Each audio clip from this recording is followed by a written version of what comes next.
The more you give, the more you get. Ladies and gentlemen, we wonder, why am I not receiving the love, respect, or abundance that I so deeply desire? We often believe that life is all about taking, about accumulating, about holding tightly to what we have. But let me ask you a question today. What if the secret to abundance is not in taking, but in giving? What if your healing begins when you become a source of healing for someone else? What if your happiness is hidden in the act of lighting someone else's smile? Life does not reward the tight fists that clench what little they have. Life opens its arms to those who give not because they have plenty, but because they choose to be generous even in scarcity. The law of the universe does not measure wealth in numbers or gold. It measures your worth in how many hearts you've touched, how many tears you've wiped, and how many hands you've held without expecting anything in return. You see, you don't give to get, you give to grow. And when you grow, you realize the more you give, the more you get. Today, I want to take you through powerful truths that show how giving can transform your life, not just the lives of others. Give kindness and watch the world soften for you. There's a quiet kind of power that comes from choosing kindness in a world that sometimes forgets how to be gentle. When you respond with grace instead of anger, when you choose compassion over pride, you become the reflection of what this world so desperately needs. Kindness isn't weakness. It is the boldest strength to stay soft in a hard world. It is easy to be loud, but it is divine to be gentle when you are hurting. In that choice, you build your own legacy. You don't have to move mountains to be kind. Sometimes, a simple smile, a few words of encouragement, or just sitting with someone in silence is enough. The world doesn't always need grand gestures. What it truly needs is hearts that see beyond appearances, eyes that notice pain behind laughter, and souls that aren't too busy to care. A kind gesture can reach a wound that only compassion can heal. There will be days when your kindness is misunderstood, when your softness is mistaken for foolishness. But never let that stop you. Because what you give, you never really lose. Even if the person walks away, the energy you've put into the universe remains.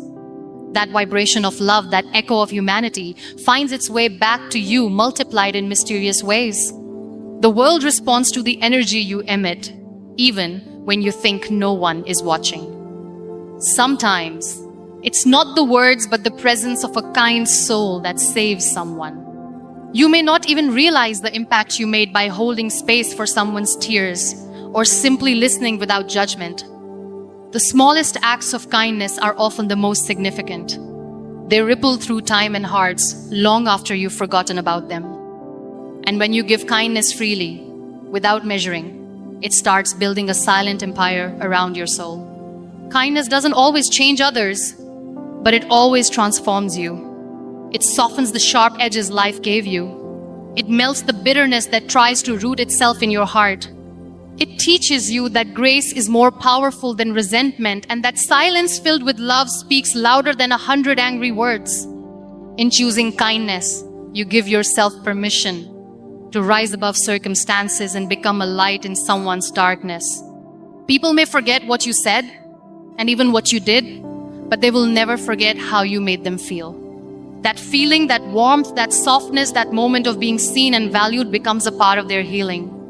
When you give that kind of kindness, you're not just offering comfort, you're planting seeds of change that might one day blossom into someone's courage or someone's redemption. And in the end, the kindness you gave finds its way back to you in ways you never expected, in peaceful nights, in strangers who suddenly show up when you need help, in the unexplainable blessings that find you in your silence.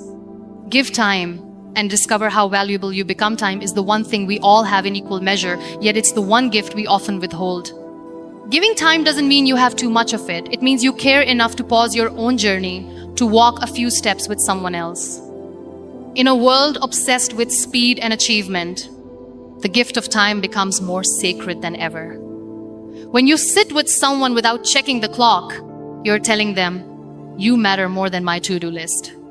People remember those who gave them time when the world was rushing past. When you lend your time to a child who's just learning to speak, to an elderly parent who tells the same story again and again, or to a friend who needs a listening ear at midnight, you become more than a person. You become a safe space, a harbor, a memory they will carry when life gets lonely. It's not the quantity of time that matters. It's the quality. You could sit with someone for 5 minutes and make them feel more heard than someone who sat beside them for hours without presence. When you give undistracted, intentional time, you build bridges, repair cracks, and nurture connections that are slowly fading in today's fast-moving world. That time becomes a lifeline. There's a sacredness in being present for someone's joy and pain alike. You don't always need to offer advice or solve problems. Just being there, truly there, is enough. The gift of your time tells someone, you don't have to go through this alone. That's a message that carries more healing than 1,000 solutions. That's the kind of giving that goes deeper than words. And often, the time you give others becomes the very foundation of your own emotional wealth. When you give your time to help, to mentor, to love, to serve, you grow in ways that money can't measure. You start to realize that value isn't in what you accumulate, but in how many people you uplift by simply showing up when no one else does. Time is finite, and that is what makes it so valuable. Every moment you gift someone is a piece of your life you can never reclaim. That's why people feel honored when you choose to spend that precious fragment of your journey with them. And over time, those small pieces you gave away start to return to you as trust, loyalty, respect, and the rare kind of love that's built on consistency, not convenience. The irony of life is that when you give your time to others, you don't lose it. You multiply your meaning, your legacy, and your emotional wealth in ways you never thought possible. Give without expectations and feel true freedom. We are taught to weigh every act. What will I get in return? But there is a purity that emerges when you give without expecting anything back. That kind of giving doesn't leave you bitter, even if it isn't acknowledged. It doesn't count the thank yous or keep score. It gives because that's who you are, not because someone deserves it or will repay you. That's the kind of giving that frees you. When you give with expectation, you attach yourself to outcomes, to responses, to validation. And when those don't come, you feel wounded, disappointed, even betrayed. But when you give just to add light to someone's life, your soul remains unshaken. Because your peace wasn't dependent on their appreciation, it was rooted in your own integrity. Freedom begins the moment you detach from the need to be recognized. It begins when your giving becomes an expression of your essence, not a currency of trade. You don't give love so someone loves you back. You don't offer help so someone owes you later. You give because your heart refuses to sit silently when it can make a difference. That's the quiet kind of nobility that cannot be taken away. There's something deeply liberating in being able to say, I gave you the best of me, and whether you notice or not, I am still proud of who I chose to be. That's a power no one can steal. It allows you to walk away with your dignity intact, knowing you left beauty behind, not because it was deserved, but because you refused to withhold it. When you give without expectations, you are protected from disappointment. You become immune to ingratitude. And you also begin to see how much lighter your soul feels when it's not burdened with entitlement. You are no longer performing for approval. You are simply being true to the kindness that lives inside you. That truth becomes your reward. And often, the universe has its own timing. The seeds you planted without any agenda, they bloom in ways you never saw coming. Sometimes in the form of unexpected help, sometimes in moments of peace that can't be bought, and sometimes in the form of strangers who love you for reasons you'll never understand. That's what happens when you give without needing something back. In that surrender, in that quiet form of giving, you discover the truest kind of peace, the kind that lives within, untouched by the chaos around you. Give love and learn the strength of a soft heart. To love in a world that has disappointed you, that is strength. To continue giving love when your own heart is still healing, that is a power many cannot fathom. Love is not always grand or poetic. Sometimes love is found in remembering someone's pain, in checking in when they go silent, in celebrating their wins like they were your own. These are the acts of love that change lives. The world doesn't need more criticism. It needs more understanding. It doesn't need louder opinions. It needs quieter hearts that care. When you give love freely, without wrapping it in conditions or rules, you offer people a chance to be seen in their rawest form. And being seen like that is one of the most profound forms of healing. Giving love doesn't mean you have to accept mistreatment or lose yourself in others. True love, the kind that gives and grows, is rooted in strength, not sacrifice. It knows when to give space, when to hold tight, and when to let go. And even in letting go, it does so with tenderness. That kind of love doesn't break people, it rebuilds them. Sometimes, the most powerful love is the quiet one, the love that stands by someone through their silence, that holds space when there are no words, that sees beauty even in brokenness. When you give that kind of love, you become a sanctuary in someone's storm. You don't always get it back, but what you build in them remains forever. Love is a language that transcends every wall.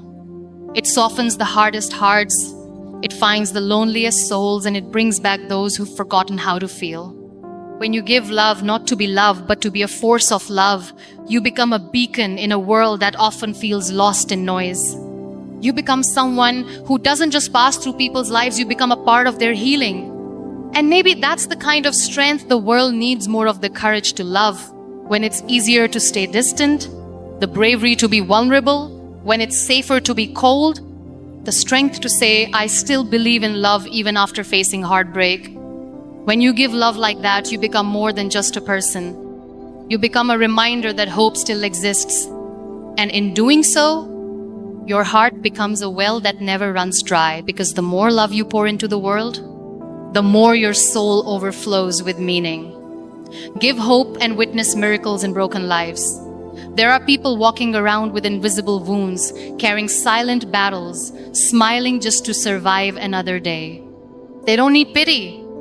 They need hope. They need to know that someone still believes in them, that their story isn't over, that their pain is not permanent.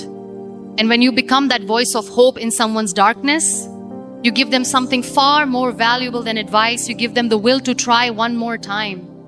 Hope is not a solution, it's a spark. It doesn't remove the weight of someone's burden, but it whispers that the burden is worth carrying because the destination still exists. When you look into someone's tired eyes and say, you are not alone, you still matter, you might be giving them the first reason to keep breathing. Sometimes, the smallest words of hope plant the deepest seeds of strength. To give hope is to lend someone your faith when they've lost their own. It's to see potential where others only see failure. It's to say, I see you beyond your mistakes. I see the good in you that even you have forgotten. And when you give that kind of vision to someone, you don't just help them survive, you help them start living again. Hope is the quiet rebellion against despair. There are countless souls who never needed someone to fix them. They only needed someone to believe that they could heal. When you give hope, you're not offering a guarantee. You're offering a possibility. And sometimes, that's enough to make someone stand back up after falling too many times. That belief becomes their backbone when their own strength fails them. You don't need to have perfect words or answers to give hope. Sometimes, your presence is enough. Your resilience is enough. Your scars that speak of survival become a testimony that healing is possible. When people see that you've walked through fire and still carry light, they begin to believe that maybe, just maybe, they can too. That's what makes hope so contagious. The world is full of noise, but very little nourishment. People don't need more opinions.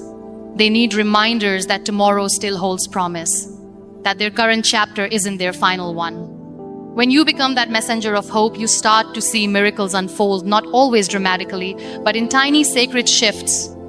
A smile returning to a face, a tear wiped away with dignity, a heart that begins to beat with courage again. And what's beautiful is that the hope you give to others somehow finds its way back into your own soul. It fills the gaps you didn't know were hollow. It becomes the echo that strengthens you when you're the one who needs saving. Because in giving hope to others, you end up restoring it within yourself without even realizing it. In the end, In a world constantly measuring success in numbers, the heart measures it in moments, the kind that leave a mark, the kind that change someone's day, someone's path, or someone's life. And when you begin to give your kindness, your time, your love, your hope, not to impress but to impact, life gives back in ways you never imagined. Not always in applause or recognition, but in peace that whispers at night, in strength that holds you up in storms, in connections that no currency can buy. You start to realize that you never really gave anything away. You were only sowing seeds in the soil of your own soul. Seeds that bloom in seasons only the heart can understand. When you give from a place of sincerity, you don't just change others, you are transformed. You become softer in a world that hardens, freer in a world that traps, fuller in a world that empties. Every act of giving becomes a mirror reflecting who you are becoming. A giver of grace, a vessel of light, a messenger of something divine. And when life responds to your giving with unexpected blessings, it's not a transaction. It's a sacred exchange. Energy returned for energy offered, healing offered for healing received, love sent, and love magnified. That is the unseen economy of the heart, the invisible reward of the soul that only those who dare to give understand. And so, the next time you feel you are lacking, don't ask what the world can give you. Ask instead what you can still give to the world. Because the more you give, the more you get, not in possessions, but in presence. Not in wealth, but in worth. Not in noise, but in meaning. And if you live with open hands and an open heart, you'll discover that life never takes without returning something even greater. Because in the end, the real abundance isn't what you have, it's what you've shared. And that is the wealth no one can steal.